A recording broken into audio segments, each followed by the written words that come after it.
அதாவது எனக்கு ஒரு மிகப்பெரிய ஆச்சரியம் என்னென்னா, இந்த ரஜினிகாந்த் அப்படிங்கிற ஒரு தொடர்ந்து பற்றி நம்ம வீடியோஸ் பதிவுபட்டுக்கிட்டே இருக்கோம்.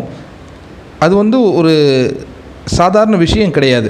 தொடர்ந்து அவரை பற்றி போடணும் அப்படின்னா அவரை பற்றி நிறைய விஷயங்கள் நமக்கு ஃபஸ்ட்டு தெரியணும்.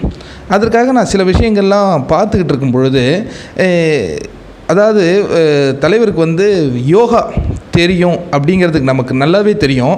ஆனால் அந்த யோகாவை அவர் எப்படி பயன்படுத்துகிறாரு அப்படிங்கிறத இந்த வீடியோவில் நான் சொல்கிறேன். ஷாங்கி யோகா அப்படின்னு சொல்லி கபில முனி எழுதியிருக்காரு 7000 ஆண்டுகளுக்கு முன்னாடி. அது வந்து தலைவருக்கு தெரியும் அப்படிங்கிறது இந்த சிவாஜி பட வெற்றி விழாவில் வந்து பேசுகிறார். அந்த ஷாங்கி யோகா அது என்ன சொல்லுது அப்படிங்கிறது தான் அவருடைய வாழ்க்கையின் வெற்றியின் தத்துவமாக எடுத்து வைக்கிறாரு. ஷாங்கி யோகா அப்படிங்கிறது என்னென்னா,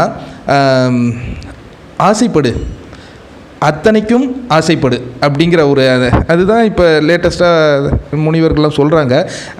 அந்த ஆசையை எப்படி அடையணுங்கிறதுக்கு திட்டமிடு அப்படிங்கிற மாதிரி அந்த யோகா போகுது. ரொம்ப இன்ட்ரெஸ்டிங்கான விஷயமா இருக்குது. ஏன்னா இப்போ அதுக்கும் சொல்கிறாரு, இப்போ நான் வந்து நடந்து போயிட்டுருக்கேன், நான் திடீர்னு விமானத்தில் போகணும் அப்படின்னு ஆசைப்பட்டோம் அப்படின்னா அது நடக்குமா அப்படின்னா கண்டிப்பாக அதுக்கு வாய்ப்பு இல்லை. நடந்து போயிட்டுருக்கும்போது அடுத்தது சைக்கிளில் போகணும் அப்படின்னு ஆசைப்பட்டேன்னா அதற்கு வாய்ப்பு இருக்குது. அப்போ சைக்கிளில் போகணுன்னா என்ன பண்ணணும், அதற்கு எவ்வளோ பொருள் ஈட்டணும், அதற்கு பிறகு அதை வாங்கணும் அப்படிங்கிற ஒரு கான்செப்டில் போனோன்னா நடைப்பயணம் சைக்கிள் பயணமாய் மாறி மோட்டார் பயணமாக மாறி விமான பயணமாக மாறுறதுக்கும் வாய்ப்பு இருக்குது அப்படிங்கிறது தான் இந்த சாங்கி யோகாவின் தத்துவமாக இருக்குது அப்படிங்கிற மாதிரி தலைவர் சொல்லியிருந்தார். அதை கேட்கும்போது எனக்கு இதுதான் இந்த மனிதனுடைய வெற்றியின் காரணமோ அப்படிங்கிறதும் ரொம்ப கிளியராக புரிஞ்சுது. இன்னொன்று சொல்கிறாரு, எனக்கு அந்த சாங்கி யோகாவை பற்றியும் கிளியராக தெரியும் அப்படிங்கிற ஒரு விஷயத்த சொல்கிறாரு. அதில் ஒரு சின்ன தத்துவமும் இருக்குது, அதையும் கிளியராக சொல்கிறாரு. எப்படின்னா, நம்ம சாப்பிட்டது எல்லாமே உடம்பிலே தங்கிடுச்சுன்னா என்ன ஆகும்? போயிடுச்சு இல்லையா? அதே மாதிரி தான் சாப்பிட்ட எல்லாமே உடம்புலேயே தங்குனா நம்ம எப்படி இறந்து போயிடுவோமோ அதே மாதிரி சம்பாதிச்ச எல்லாத்தையும் நாமளே வச்சுக்கிட்டாலும் வாழ்க்கையில் நிம்மதி இருக்காது. அதை செலவு பண்ணவும் கற்றுக்கணும்.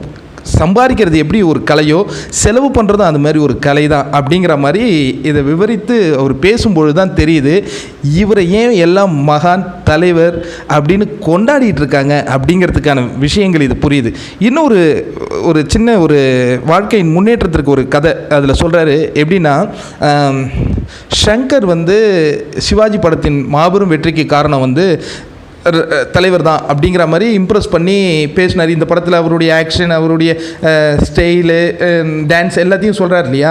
அதுக்கு இவர் பதில் சொல்கிறார். எப்படின்னா, குருஷேத்திர போர் முடிஞ்சதுக்கு பிறகு இந்த போரின் வெற்றிக்கு காரணம் கண்ணன் அர்ஜுனன் தான் அப்படின்னு சொன்னால் அது எப்படி ஒரு நயப்புக்குரிய விஷயமாக இருக்குமோ அதுபோல தான் ஷங்கர் இந்த வெற்றிக்கெல்லாம் காரணம் நான் சொல்கிறது, அதாவது நான்கிறது இந்த இடத்துல ரஜினிகாந்த் அப்படின்னு சொல்கிறாரு.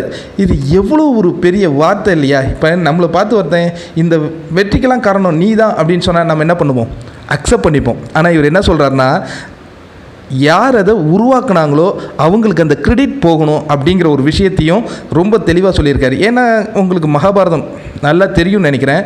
தெரியாதவங்களுக்கு கூட அந்த ஒரு சின்ன லைன் மட்டும் சொல்கிறேன். என்னென்னா, திட்டமிட்டது கண்ணன், எப்படி யார் யாரை வெல்லணும் அப்படிங்கிற எல்லா சூட்சமும் தெரிஞ்சது கண்ணன் தான். அர்ஜுனனுக்கு சில பிரச்சனைகள் வரும்போது அதுலேருந்து காத்ததும் கண்ணன் தான். புரியுதா? இந்த மாதிரி நிறைய விஷயங்கள் இருந்தது இல்லையா? இந்த விஷயத்தை தான் ரொம்ப அழகாக சொன்னார்.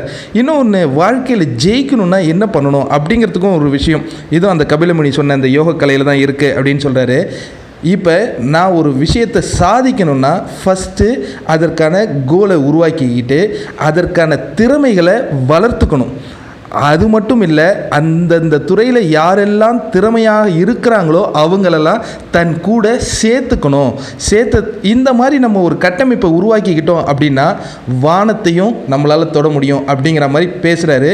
அது உண்மைதான். இன்றைக்கி நிறைய பேர் சொல்கிறாங்க இல்லையா, இவர் அரசியலுக்கு வருவாரா மாட்டாரா? இப்போ எனக்கு நல்லா புரியுது. இந்த கபில முனியின் யோக கலையை இவர் ரொம்ப கிளியராக பின்பற்றிக்கிட்டு இருக்கார். ஏன்னா டிசைட் பண்ணிட்டாரு, பாலிடிக்ஸில் வரேன், 234 தொகுதியில் நிற்கிறேன் அப்படிங்கிறத டிசைட் பண்ணிட்டாரு. இப்போ என்ன பண்ணிகிட்டு இருக்காருன்னா, இப்போ தான் எனக்கு நல்லாவே புரியுது, பலத்தை உருவாக்கிக்கிட்டு இருக்காரு, பலமானவங்களை தன்னுடன் சேர்த்துக்கிட்டு இருக்காரு. எப்படி இதில் வெற்றி பெறணும் அப்படிங்கிறதுல ஆராய்ச்சிலையும் இருக்கார். அப்படிங்கிற இந்த விஷயங்கள்லாம் வந்து இந்த யோக கலையை பற்றி அவர் பேசும்போது அன்றைக்கி எனக்கு புரியல, இன்றைக்கி எனக்கு கிளியராக புரிஞ்சிருக்கு.